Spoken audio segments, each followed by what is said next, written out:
Fernando Paulsen y nuestros panelistas e invitados son una combinación clave por la 92.9 FM. La clave me escucha. Bueno, y estamos con nuestro siguiente entrevistado, él es Fernando Borges, presidente de la Asociación Nacional de Empresarios Nocturnos, ANETUR. Fernando, ¿cómo estás? Muy bien, ¿cómo estás tú, Fernando? Muy bien, gracias. Bueno, hemos siempre tratado acá en el programa de tener la posibilidad de conversar con las disciplinas y las actividades más diversas y que generan históricamente un gran volumen de actividad. Bueno, ¿qué es básicamente la Asociación Nacional de Empresarios Nocturnos? Uno tiene la idea de que ahí están todos los, de alguna manera, las instalaciones y las actividades que ocurren después de que uno termina de trabajar, y que me imagino que es, sobre todo en esta época, debe ser algo extraordinariamente importante, salvo cuando te llega una pandemia que te limita, te encajona, te confina y eventualmente la situación cambia totalmente de cariz. Fernando, descríbenos por favor la situación para los empresarios nocturnos hoy día. A ver, nosotros tenemos una situación súper compleja, no solo producto de la pandemia. La situación viene compleja desde el estallido social, donde empiezan los toques de queda, donde empieza a restringirse el transporte público, el punto cero, que era la Plaza Italia, perjudicó a todo lo que era el barrio Bellavista, que era un tremendo foco de entretención nocturna de la capital, y así en otras regiones del país lo mismo. Entonces llevamos, no es solo este año, sino que llevamos 2 años o 1 año y medio ya de una crisis muy profunda que ha mantenido. ANETUR representa a los locales nocturnos, principalmente discotecas, cabaret, pub, bares, que se han visto tremendamente afectados porque no han podido abrir.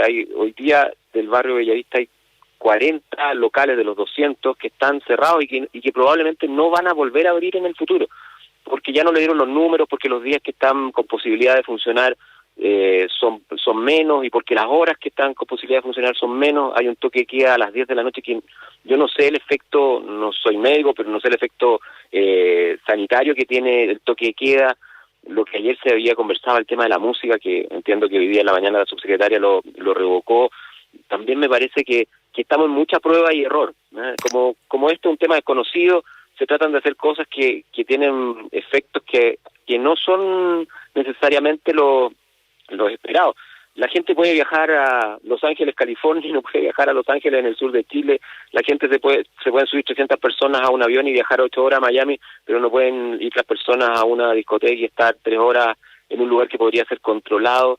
Hoy día han surgido las fiestas clandestinas por todos lados porque hay una necesidad, como se habla hoy día, hay una fatiga pandémica, y por lo tanto hay una necesidad de los jóvenes y de la gente en verano sobre todo de salir a divertirse y después de un año de encierro, y por lo tanto nosotros creemos que como locatarios, como empresarios, como dueños de locales que están habilitados podríamos ejercer esa función de una manera mucho más controlada, con trazabilidad, con alcohol gel, con toma de temperatura, con distanciamiento. Pero hoy día las cosas están sucediendo de manera clandestina e informal, y eso está generando los problemas que hoy día se están generando. Sí, y desde ese punto de vista, tú mencionaste la música. Cuéntanos en detalle un poquitito eso, Fernando Borges.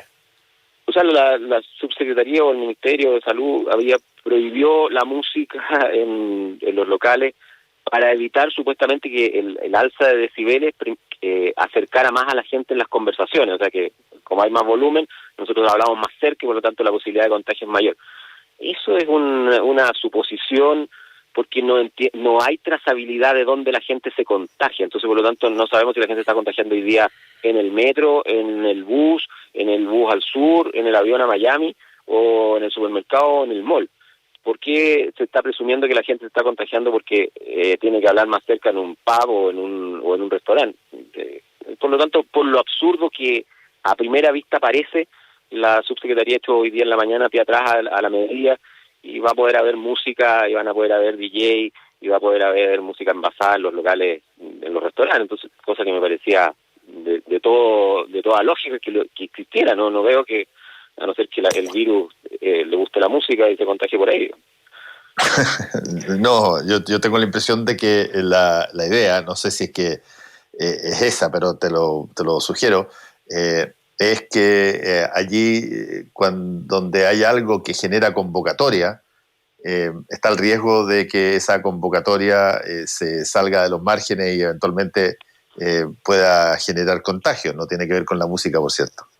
Claro, no sé si lo entendemos así, pero como te digo, aquí hay prueba y error en todo momento, y está bien porque es una cosa desconocida, nadie era experto en este virus ni en la pandemia, entonces estamos tomando medidas que a nosotros nos tienen súper perjudicados, que hay, como se ha hablado de esta otra pandemia, que es la pandemia económica, de locales que ya no pueden pagar sus arriendos, que se les sigue cobrando patentes, que se les sigue cobrando contribuciones, hoy día hay escasez de alcohol.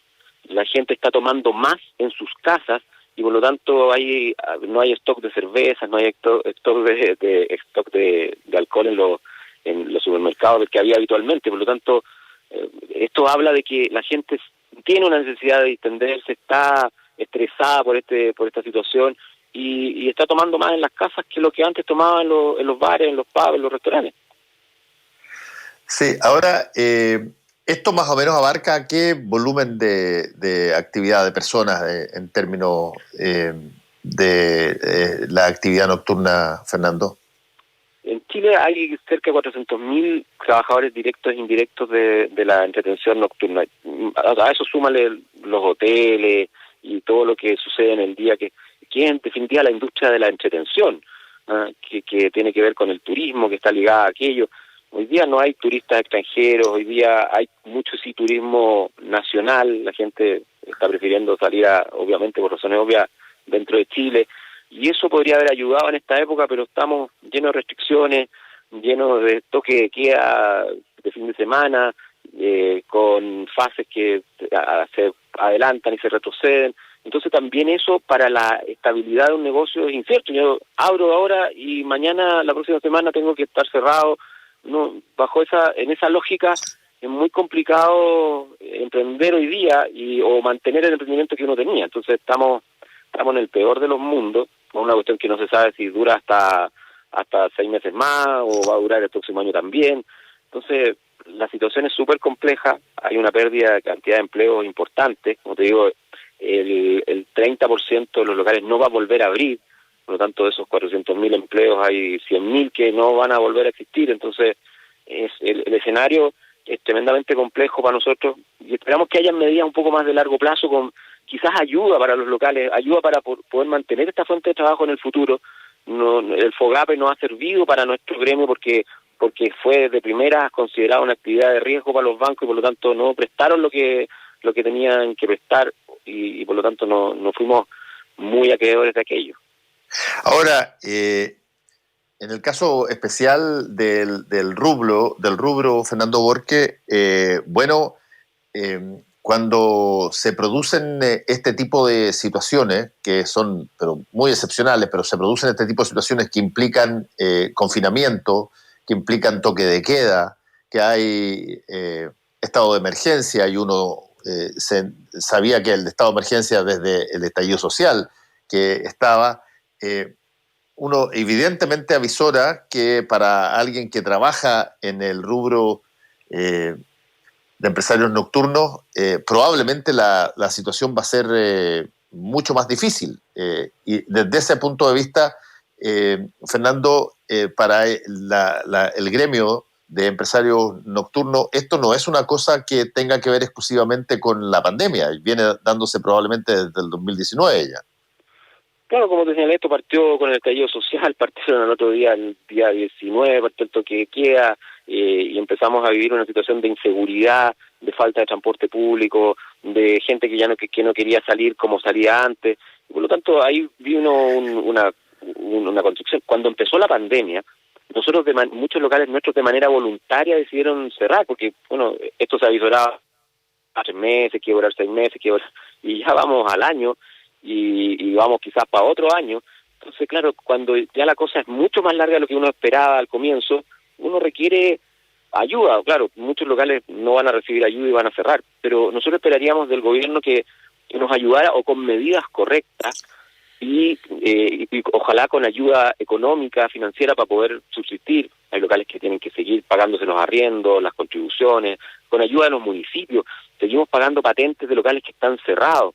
Entonces, ahí hay una situación que podríamos conversar, que podríamos tener ayuda para poder mantener la actividad en el futuro o para ejercerla hoy día de una manera más segura. Nosotros estamos disponibles a hacer las inversiones que sean necesarias de alcohol, gel, de controlar a la gente en la puerta, de mantener el distanciamiento, que las mesas estén a 2 metros. Se había hablado de 8 metros, ¿qué local tiene capacidad para tener mesas distanciadas a 8 metros? De que una serie de cosas, no sé por qué hoy día, mira, todo el mundo de la banquetería está en crisis, los matrimonios están suspendidos, ¿por qué no se pueden hacer matrimonios al aire libre? Quizás es una alternativa. ¿Por qué no se pueden hacer recitales al aire libre? Que podría ser una alternativa para los productores, los DJ, los técnicos, los artistas, están todos complicados. Entonces creo que hay que, si vamos a vivir con esto por muchos años, hay que empezar a generar la forma de vivir con esto. Bueno, ese es justamente el punto, Fernando. De qué manera vivir con esto teniendo las actividades en funciones, de qué manera uno se puede por lo menos garantizar o dar mayor tranquilidad a las personas que participan de que efectivamente hay niveles de protección. Es más fácil hacerlo cuando tú tienes, por ejemplo, la terraza de un restaurante y tú habilitas solamente una mesa por medio.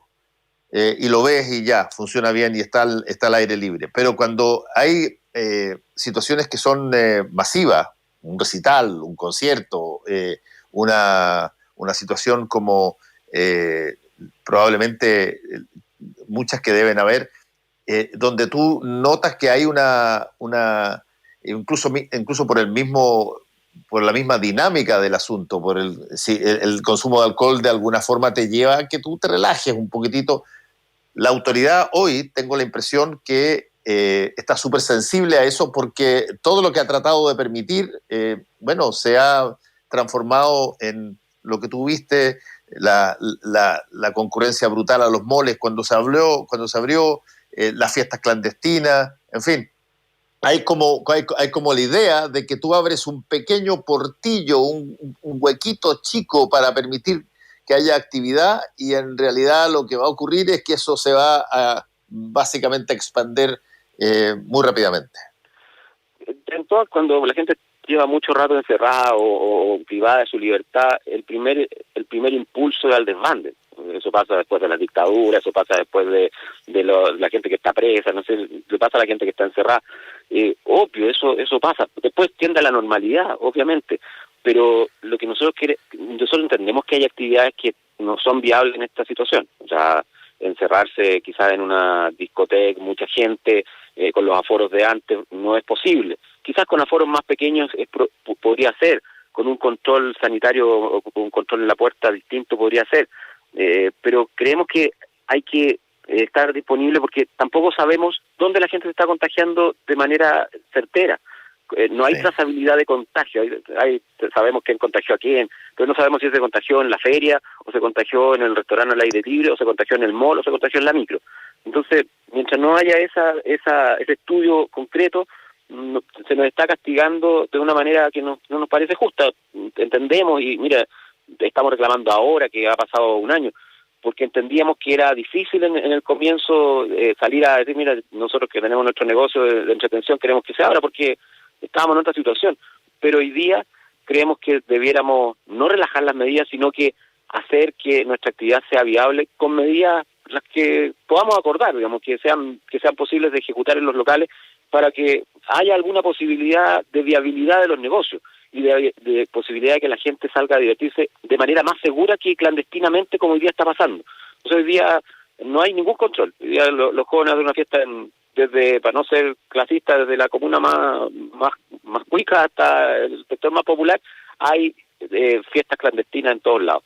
Y por lo tanto, lo que nosotros podemos garantizar como local establecido es que podría haber un mejor control, podría haber trazabilidad, y eso es necesario que la autoridad lo entienda.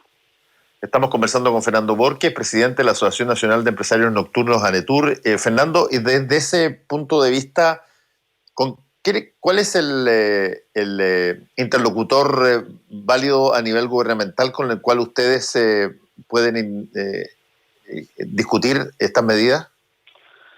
Muchos que entran por a través del Ministerio de Economía del ministro Lucas Palacios, que es más receptivo, entendemos nosotros, y que este es un tema también de carácter económico, junto con la situación sanitaria. Entonces, por ahí hay una posibilidad de conversar con él. Hemos pedido audiencia todavía, bueno, está en el presupuesto, está en un montón de cosas antes. Estamos a la espera de poder conversar con él a través de la vía que sea, para poder acordar algunas medidas, para poder iniciar alguna posibilidad de apertura más rápido. Entendemos, mira, los cabarets están complicados, pero los cabarets, hay que explicarle al ministro que no son lugares masivos, y que hay posibilidad de distanciamiento súper efectivo, y por lo tanto ahí habría una posibilidad de abrir las discotecas. Tenemos una propuesta de protocolo de bajar los aforos a un mínimo y poder controlar el ingreso y con temperatura, con todo, para poder también la posibilidad de abrir. Nosotros estamos cerrados por decreto desde el comienzo de la pandemia, no tenemos ninguna posibilidad si no se modifica el decreto que estableció incluso el toque de queda. ¿Por qué el toque de queda no se puede ampliar un par de horas, por lo menos hasta las 12 de la noche? Porque el día, en la práctica, para nuestros locales es a las 8 de la tarde. Ya empieza a desaparecer el transporte público, los empleados hay que irlos a dejar a la casa, la gente hay que empezar a pasarle la cuenta para que empiecen a pagar y para que se vayan. Entonces, lo que es a las 10, para nosotros es a las 8. Y eso hace inviable también ese que es un buen horario, el del happy hour, ya está desapareciendo. Ahora, Fernando Borges, ¿qué tanto el rubro carga, si tú quieres, incluso hasta naturalmente, con un estigma de imposibilidad, si se quiere, de que se establezcan medidas serias de protección, entendiendo que estamos hablando de consumo de alcohol, entendiendo que estamos hablando de locales que muchos de ellos son cerrados porque ocurren en la noche? ¿Qué tanto hay una suerte de prejuicio a priori respecto de lo que se denomina la empresa nocturna? Siempre ha habido un prejuicio, es una actividad que se ve como, incluso como poco seria, no sé, pero es súper importante, sobre todo en los tiempos que vivimos, que la gente se pueda divertir.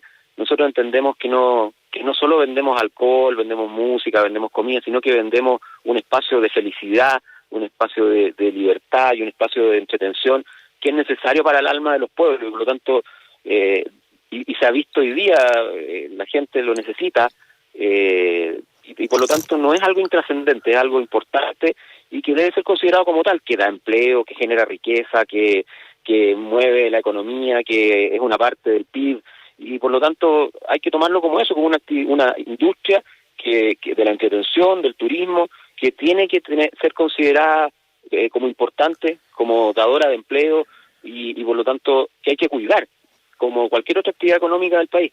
Entonces creo que es el momento de decir, mira, esta es una actividad seria, que requiere ser cuidada, que requiere ser protegida también, y que es necesaria para un país tanto como cualquier otra. Entonces, claro, obviamente hay jóvenes, hay desorden, hay alcohol, hay cualquier cosa que se le pueda cargar, pero detrás de ello hay una industria que requiere que los estados, los gobiernos se preocupen, y que nosotros estamos pidiendo a gritos que por favor nos escuchen y que podamos salir en conjunto adelante con medidas de verdad efectivas que permitan ambas cosas, el desarrollo del negocio y la protección de la salud de los chilenos. Desde ese punto de vista también, Fernando, ¿cómo es la situación en otros países, digamos, que tengan más o menos características similares? ¿Se ha detenido la actividad nocturna? ¿Han visto ustedes cuáles son las cosas que eventualmente pueden haber funcionado bien en medio de esta pandemia? Ya en un comienzo esto se detuvo en todas partes. Era como la primera medida, mira, no, la gente ya no salga más, no hay toque de queda, y todo eso generó cierre de locales, y secreto, en muchas partes del mundo están cerrados. De a poco se han ido abriendo. Uno va a Brasil y todos los bares de la playa están abiertos, claro, uno va a Miami o a otros lados también. Hay distintas políticas en distintos lados. Yo siento que en Alemania se abrieron los cabarets y hubo un contagio masivo, pero después se controló de otra manera. Como te digo, esto como ha sido prueba y error, hay que ir buscando la manera de poder coexistir, porque esto va a ser para largo. Entonces, o los otros decimos, sabe que usted está condenado, y le ponemos la lápida y cerramos todos y se acabó. Pero yo creo que esa no es la solución. Nosotros creemos que esa no es la solución y que tenemos que buscar herramientas que permitan la subsistencia de nuestra actividad. No hay otra, digamos. No, lo otro es decir, mire, aquí hay 400.000 empleos que se acaban. Y eso es una crisis. Y por lo tanto, me parece que eso no es lo correcto de hacer, digamos. Lo correcto es tratar de salvar aquello de la mejor manera. Hay muchos locales, y te lo cuento, que fue lo que me reuní con la gente de Bellavista, que están abriendo solo para pagar sueldo, no para tener utilidades de sus dueños, porque los días no le alcanzan, porque los horarios no le alcanzan, pero siguen ahí en la batalla diaria de tratar de subsistir, para esperando un futuro esplendor posterior a la pandemia. Y estamos en eso, en un momento de espera, pero para esperar de buena manera nos tienen que ayudar, no es gratuito. Sí, no hay ligazón, son rubros totalmente distintos de los restaurantes clásicos que operan durante el día. También en nuestra asociación hay restaurantes, pero ahí está aquí a Máximo Picali, que los preside, ha hecho una buena gestión. Es mucho más fácil representar hoy día a los restaurantes para poder abrir, porque bueno, tienen posibilidad de terraza. No conozco cabaret con terraza, digamos, y sería feo. Y discoteca también es complejo. Entonces, claro, los nuestros son locales más cerrados, más íntimos, un poco más compleja la situación. Pero claro, hoy día muchos bares, pubs se convirtieron a restaurantes. Cabaret no he visto ninguno que haya pasado con aquello, pero la discoteca sí he visto en Bellavista que se han transformado también y le han dado la posibilidad, y ahí agradezco a la alcaldesa de Providencia que les dio la posibilidad de terraza ocupando pedazos de la calle para poder abrir, como en todo Providencia. Y esas medidas me parecen adecuadas. De manera gratuita se les dio algo que antes se cobraba por el uso del espacio del espacio público. Hoy día se les dio de manera gratuita para que pudieran hacer algún tipo de negocio gastronómico que les permita subsistir. Esa es una ayuda gratis para el municipio, que permite mantener empleo, que permite que esos locales les sigan pagando patentes, que permite que esos locales sigan dando trabajo y generando riqueza. Sí, tú mencionaste que en algunos locales se abre o se da la posibilidad, no necesariamente para tener utilidades, sino que para poder seguir pagándole a las personas que trabajan ahí. Sí, muchos. Y eso, sobre todo. ¿Y cuál es la reacción de la gente en esos locales? ¿Va a los locales? ¿Quiere ir a los locales? Sí, la gente está saliendo, tú vas a un restaurante a la hora del almuerzo y hay gente, la gente está necesitada de entretenerse, de compartir con el otro. Estaba encerrada, no ha visto a sus amigos, estábamos en un periodo de festividad, de Año Nuevo, no hubo fiestas para el Año Nuevo. Imagínate que es un tremendo periodo para nuestra actividad, el periodo estival desde Navidad hasta todo el verano. Y hoy día estamos en el mejor de los periodos con las mayores restricciones. Entonces, que estamos, como te digo, en el peor de los escenarios posibles, y estamos, como te digo, deseosos de que el gobierno nos escuche, nos ayude, nos preste. No le estamos pidiendo ni mucho, sino que solamente condiciones para poder funcionar. Ni siquiera estamos pidiendo plata, le estamos pidiendo, oiga, denos ciertas condiciones, ciertas libertades para poder, controladas por cierto, para poder ejercer nuestra actividad y poder mantenernos hasta que esto pase. Ni siquiera hacernos ricos, ni ganar mucho dinero, ni siquiera ganar nada, sino que mantenernos para poder seguir dando empleo y para poder mantener su negocio, pagar los arriendos y pagar las patentes y todas esas cosas que hay que pagar. Sí, y desde ese punto de vista, Fernando, la resistencia que ha habido por parte de la autoridad, ¿qué incidencia, qué porcentaje de incidencia le asignas a que probablemente el consumo de alcohol es mucho más alto en la actividad nocturna que en la diaria. A ver, lo que está pasando es que hoy día el consumo de alcohol se está trasladando a los domicilios y ese es el consumo más peligroso. Nosotros vendemos un trago al valor de una botella. Tú vas a un bar y vale 4.000, 5.000 pesos. Hoy día tú con esos 4.000 o 5.000 te compras una botella y te tomas 8 tragos. Por lo tanto, el riesgo del alcoholismo, el riesgo de la violencia intrafamiliar, es mucho más riesgoso el tomar la ingesta domiciliaria que la ingesta de esparcimiento, de vida social que te genera un pub, un restaurante, una discoteca. Es distinto. Entonces, no digo que en los otros lugares no se cure la gente, por cierto sí pasa, pero es mucho más controlado, la ley te prohíbe tener curados, hay una serie de situaciones que son más favorables que la gente tome socialmente en locales a que tome en la casa. Por lo tanto, ahí también se está dando un problema, dicho por todos, ¿no? Fernando Borges, presidente de la Asociación Nacional de Empresarios Nocturnos, ANETUR, muchas gracias por este contacto con Combinación Clave, que te vaya muy bien. Gracias, Fernando, muchas gracias. Chao. Volvemos con Combinación Clave. La clave me escucha.